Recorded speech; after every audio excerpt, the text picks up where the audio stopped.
Hi, ಇದು ಬೆಳಗಿನ ಬ್ರೇಕ್ಫಾಸ್ಟ್ಗೆ ಮಾಡ್ಕೊಂಡಿರುವಂತಹ vangibath powder. ಇನ್ನು ಇದನ್ನು ಹೇಗೆ ಮಾಡೋದು ಅಂತ ನೋಡೋಣ. ಒಂದು ಬಾಣಲೆಗೆ ಎಣ್ಣೆ ಹಾಕಿಬಿಟ್ಟು ಚಕ್ಕೆ, ಲವಂಗ, ಏಲಕ್ಕಿ, ಕಾಳುಮೆಣಸು, ಮೆಂತ್ಯ, ಉದ್ದಿನಬೇಳೆ, ಕಡಲೆಬೇಳೆನ ಹಾಕಿಬಿಟ್ಟು ಚೆನ್ನಾಗಿ ಹುರ್ಕೋಬೇಕಾಗತ್ತೆ. ಮೊದಲಿಗೆ ನಾನಿಲ್ಲಿ ಕಡಲೆಬೇಳೆ, ಉದ್ದಿನಬೇಳೆ, ಮೆಂತ್ಯ ಕಾಳನ್ನ ಹಾಕ್ಕೊಳ್ತಾ ಇದ್ದೀನಿ. ಒಂದು 2 ನಿಮಿಷ ಆದಮೇಲೆ ಚಕ್ಕೆ, ಲವಂಗ, ಏಲಕ್ಕಿ ಏನು ತೊಗೊಂಡಿದ್ನಲ್ವ ಅದನ್ನು ಕೂಡ ಸೇರಿಸ್ಕೊಂಡು ಫ್ರೈ ಮಾಡ್ಕೊಳ್ತೀನಿ. ಇದೆಲ್ಲ ಸ್ವಲ್ಪ ಕಲರ್ ಚೇಂಜ್ ಆಗ್ತಿದ್ದಂಗೆ ನಾನಿಲ್ಲಿ 2 ಸ್ಪೂನಷ್ಟು ಧನಿಯಾಕಾಳನ್ನ ತೊಗೊಂಡಿದ್ದೀನಿ. ಹಾಗೆ 1 ಸ್ಪೂನಷ್ಟು ಜೀರಿಗೆನ ತೊಗೊಂಡಿದ್ದೀನಿ. ಸ್ವಲ್ಪ ಕರಿಬೇವನ್ನು ಹಾಕ್ಕೊಳ್ತಾ ಇದ್ದೀನಿ. ಹಾಗೆ ಒಣಮೆಣಸಿನ್ಕಾಯಿನ ಹಾಕ್ಕೊಳ್ತಾ ಇದ್ದೀನಿ. ನಾನಿಲ್ಲಿ ಬ್ಯಾಡಗಿ ಮೆಣಸಿನ್ಕಾಯಿನ ಹಾಕ್ಕೊಂಡಿದ್ದೀನಿ.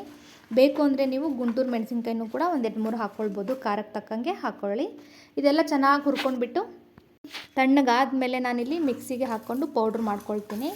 ಈ ಥರ ನಾವು ಮನೇಲೇ ಫ್ರೆಶ್ ಆಗಿ ಪೌಡ್ರ್ ಮಾಡಿಕೊಂಡು ವಾಂಗಿಬಾತ್ ಮಾಡೋದ್ರಿಂದ ವಾಂಗಿಬಾತ್ ತುಂಬ ಟೇಸ್ಟಿಯಾಗೂ ಇರುತ್ತೆ, ನೋಡೋದಕ್ಕೆ ಒಳ್ಳೆ ಕಲರ್ಫುಲ್ಲಾಗೂ ಇರುತ್ತೆ.